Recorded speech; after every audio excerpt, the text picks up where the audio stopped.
Good afternoon, good evening, and good morning, depending on what part of the world you are watching from. This is your live Hammers headlines, and I'm bringing to you several stories from out the day in association with our good friends over at Knees Up Mother Brown, KUMB.com. Please make sure you do go and check them out. Leave your comments in. I will engage with the comments as much as I can. And you are obviously seeing the news that's coming out of West Ham. Well, actually, not out of West Ham, but out of Qatar, and it's not looking that great so far. Now, of course, West Ham players are representing their countries out in Qatar in the World Cup, and our flagship signings, you could say, over the summer, Nayef Aguerd, who picked up the injury in pre-season in the Rangers game, bounced back and gave us a couple of performances before he flew off with his national side to Qatar.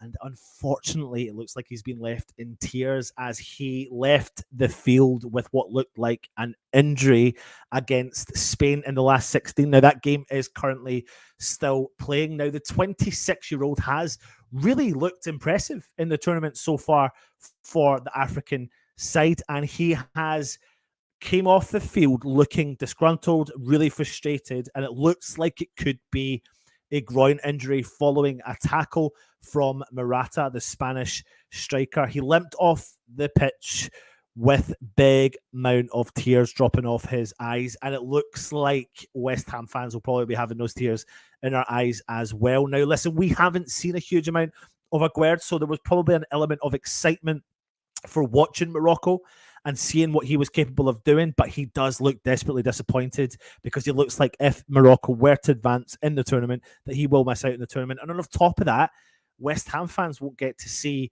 him as well. Now, he's only just made 4 appearances, with only one of those coming in the Premier League. And of course, like I said, he picked up that ankle injury and he bounced back. And of course, David Moyes and West Ham fans would have been hoping that Nayef Aguerd would have been ready to rock and roll, getting himself nice and fit for this next part of the season, but we don't really know the extent of the injury, and all we can really hope for is that this isn't as bad as it looks. But the thing that sends the fear rippling through me left, right, and center is the fact that he, left the field in tears, and I think that's always a sign from a player as well, when you see that they are disgruntled and they kind of know themselves, don't they? They know themselves. Is that their tournament done? For me, I think it probably is. And for me now, it's a case of we need to concentrate on making sure that he is going to be fighting fit for West Ham come Boxing Day. So we're just going to have to wait and see what the results will be come the thing. But it has been a stressful time. What a shame from 2 Up 2 Down.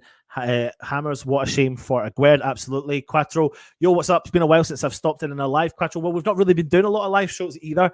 A mixture of just work and also picking up a few illnesses internally, etc. But we're all hopefully fully recovered. So yeah, really, really disappointed about the Aguerd situation. We just got to hope. We've just got to hope that we can and Aguerd can pull through. And fingers crossed, it's not as bad as we look.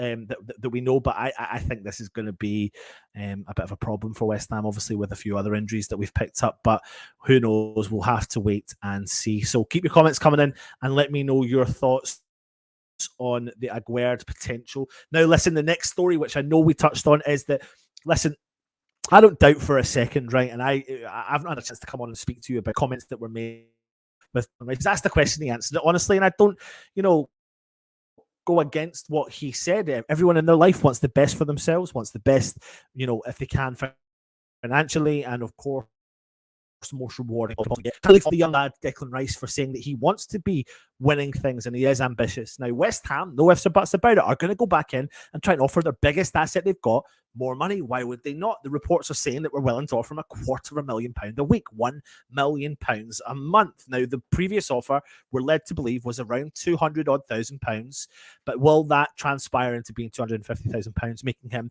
the most expensive West Ham player, and again trying to make that commitment to buying players and building the squad in and around him?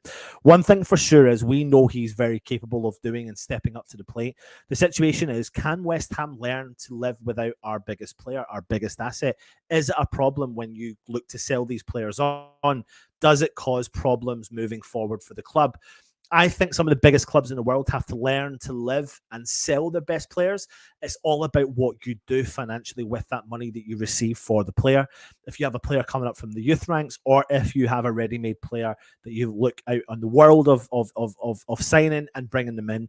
Now, obviously, you want to keep your best players. It makes total 100% sense to do that. And I would love to think and hope and pray that he can to stay at the club. But we need to do a mix. We need to turn our fortunes around. Things haven't been going great. We need to turn whatever is happening around. It's going to be a hard task. We've got a mountain to climb with big carrier bags of weight over our shoulders to try and convince Declan Rice to stay at the club. And if he does choose to go, it's about when we receive a really nice fee, what we do with that money. We don't do what we've previously done in the past and don't buy the real quality we need in certain areas of the park that we need to invest. And this is the biggest problem.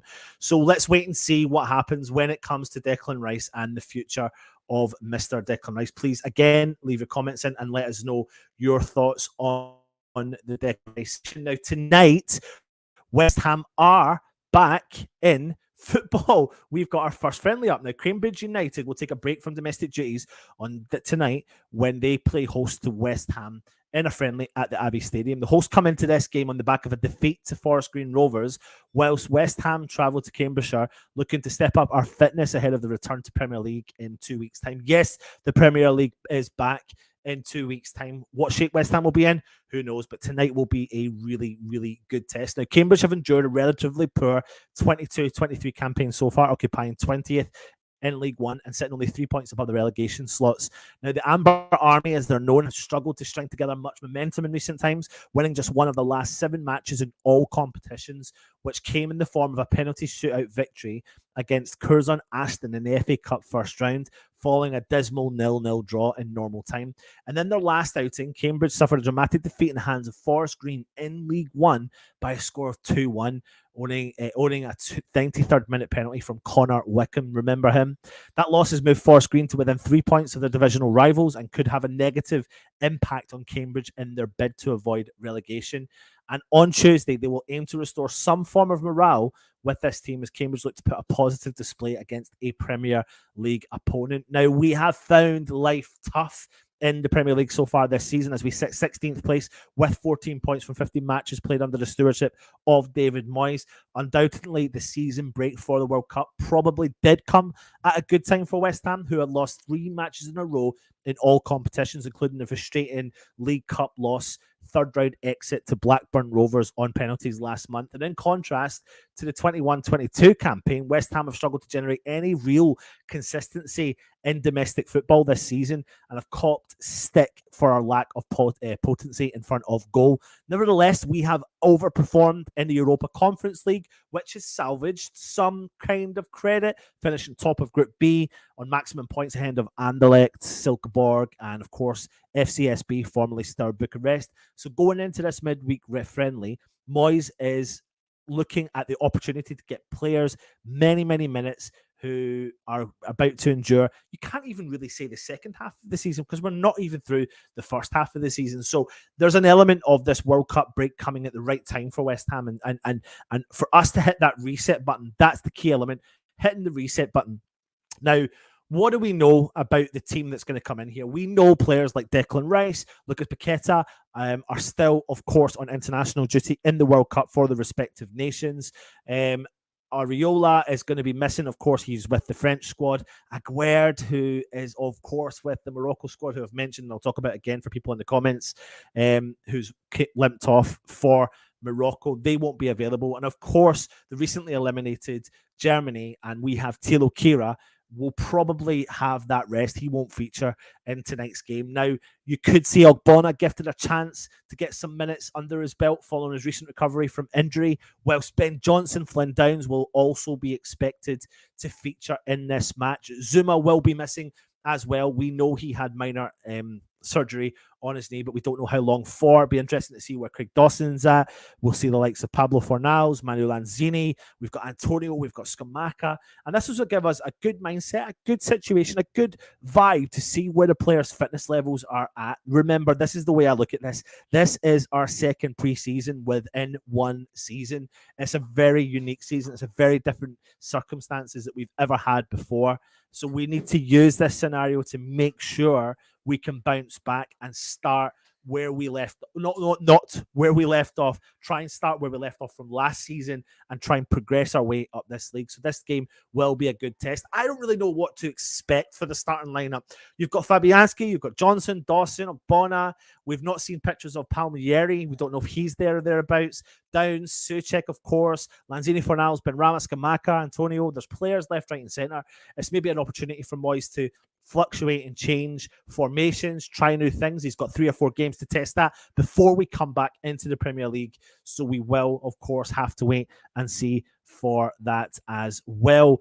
So let me jump through the comments and just see who else is kicking about in there. Now, for anyone that has joined me late, yes, you have read that Nayef Aguerd has walked off the field for Morocco injured, what looks like a groin injury. So fingers crossed it's not going to be as bad as what we think, but let's hope to God it's not and he can be fighting fit for West Ham. He is devastated. He's in tears. Maybe, hopefully, the only thing I can take from this is that he's wanting to be with his nation, and hopefully it's not as serious as what it is. Maybe the tears are coming from the fact that this is a one-off game, a knockout game, and you want to be involved in that. Would there be the tears if it was the first game? Then if there wasn't tears, then you would know maybe it wasn't as bad as first thought. So many elements we have to take into this. So let's not rush to the story. Let's wait and see what the final results of this is.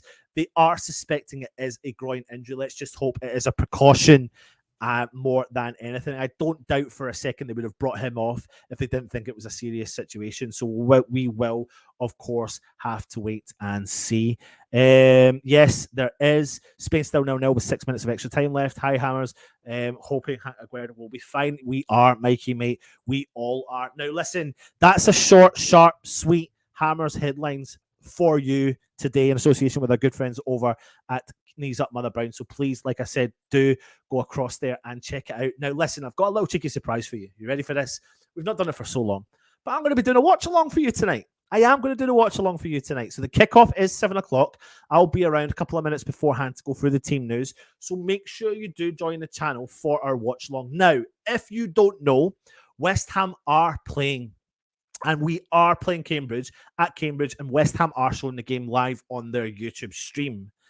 Now, the key element here is I'm going to do the commentary. You're more than welcome to come along and join me in the commentary. You can, if you have 2 devices, watch the game and listen to me if you want as well, and come on and have a bit of banter. So it's up to you. So I'm going to give you that option because people have asked us to do the running commentary on the game as well. So I will join me about 10 to 7. I'll be back to give you the running commentary for the game tonight. And stay safe, everyone, of course, and come on, you Irons.